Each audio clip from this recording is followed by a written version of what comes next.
She was warned, told that what she was about to do would destroy the value of one of the world's most prestigious universities. She did it anyway, and the world has never been the same.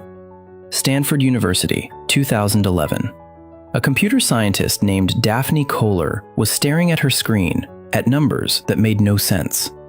She and a colleague had done something small, something experimental. They'd posted a few Stanford courses online, free, open to anyone with an internet connection. No applications, no tuition, no admission requirements. Just knowledge available to the world. Within days, the sign-ups flooded in, but not from who you'd expect. Doctors in rural India teaching themselves machine learning on nights and weekends. Single mothers in Brazil studying computer science between shifts on borrowed phones. Refugees in camps accessing university lectures for the very first time in their lives. Tens of thousands of people who the system had simply left behind. Daphne stared at those numbers and felt something shift. Education was ready to break open. The only question was, did anyone have the courage to actually break it?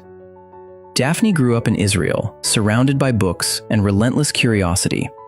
A PhD in artificial intelligence, a faculty career at Stanford, one of the most elite universities on Earth.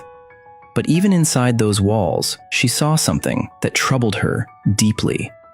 Brilliant people locked out, not because they lacked talent or drive, but because they were born in the wrong place or couldn't afford a tuition bill. Meanwhile, mediocre students with wealthy parents filled classroom seats simply because they could. And Daphne started asking a dangerous question. Why? Why should only a tiny fraction of the world access world-class education? Why was Stanford's knowledge locked behind gates when technology could share it with everyone? She asked those questions out loud, and the resistance came fast. Professors insisted online courses could never match classroom teaching. Administrators warned she'd cheapen the university brand. Experts said students would never stay engaged without physical campuses.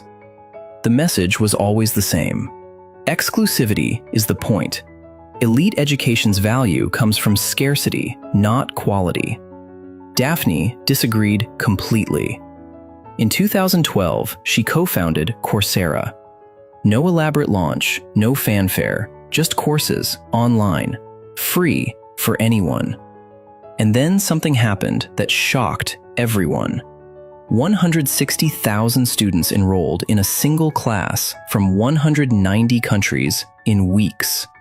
More students than her colleague would have taught in an entire career of traditional classrooms. The emails started pouring in. A single mother in Egypt who'd always dreamed of studying computer science. She completed the courses, landed a programming job, and transformed her family's life.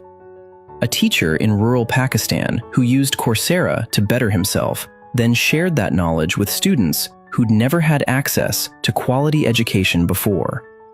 A refugee who had lost everything except his phone, who used those courses to keep his mind sharp, to hold on to hope, to prepare for the life he would rebuild. These weren't exceptions, these were the norm.